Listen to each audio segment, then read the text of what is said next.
US President Donald Trump is preparing to speak with his Russian counterpart Vladimir Putin on Tuesday, and this has raised eyebrows with his plan to discuss dividing certain assets between Ukraine and Russia. As US officials express hope for a ceasefire, the battlefield tells a different story, one of retreat, firepower, and unrelenting warfare. Here's a report.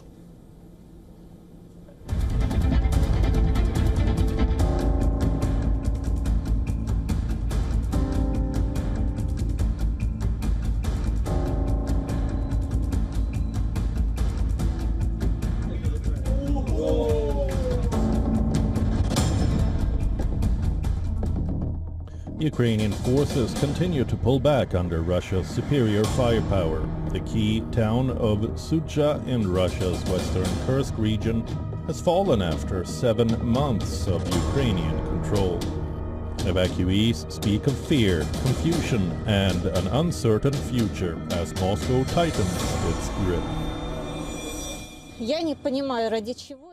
I don't understand what this war is for. We are very much waiting for peace because we feel sorry for Russian soldiers, for Ukrainian soldiers, for all people in general. We really want America to somehow influence Russia's friendship with Ukraine because we are brotherly nations. We are Slavs. Both Russians and Ukrainians are Slavs. This is just some kind of fratricidal going on. These images, released by Russia's defense ministry, show a chaotic withdrawal. Abandoned tanks, artillery, and US-supplied M1 Abrams vehicles left behind. Once a symbol of NATO's military might, now these war machines lie in ruins. As the battle rages across Ukraine, Kyiv hits back, launching a drone attack on southern Russia, igniting a massive blaze at an oil refinery. Moscow responds with brute force, unleashing nearly 200 drones in a relentless assault on Ukrainian cities. US President Donald Trump is confident about his direct talks with his Russian counterpart.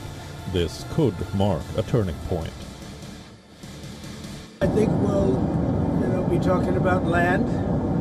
It's a lot of land. It's a lot different than it was before the wars, And we'll be talking about land. We'll be talking about power plants. That's up, it's a big question.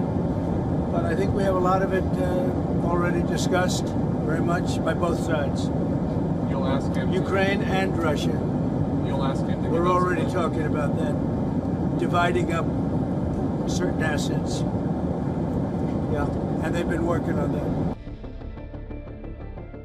The talks comes after Trump's envoy met Vladimir Putin in Moscow, but Trump's proposal to divide certain assets raises eyebrows in Ukraine and Europe. His approach suggests a negotiation that could reshape Ukraine's borders, something Kyiv has firmly opposed. Putin, while open to a ceasefire, warns of serious questions about its implementation. As war rages on, all eyes would be on the Trump-Putin talks. Can it bring a halt to the 3-year-long brutal war? Bureau Report, WION World is One.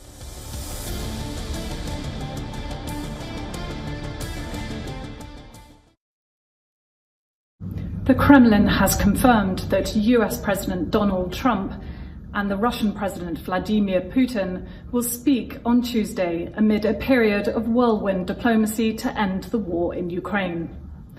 This will be the second officially confirmed conversation between the two leaders since Trump took office in January. Washington is pressing for a 30-day ceasefire plan. While Ukraine has agreed, Putin has said he supports the idea of a truce in principle, but said there were many details that still needed to be clarified. Announcing the upcoming conversation with Putin aboard Air Force One on Sunday night, Trump said a lot of work had been done over the weekend. For his part, the Kremlin spokesman Dmitry Peskov refused to give details of what the two leaders would discuss.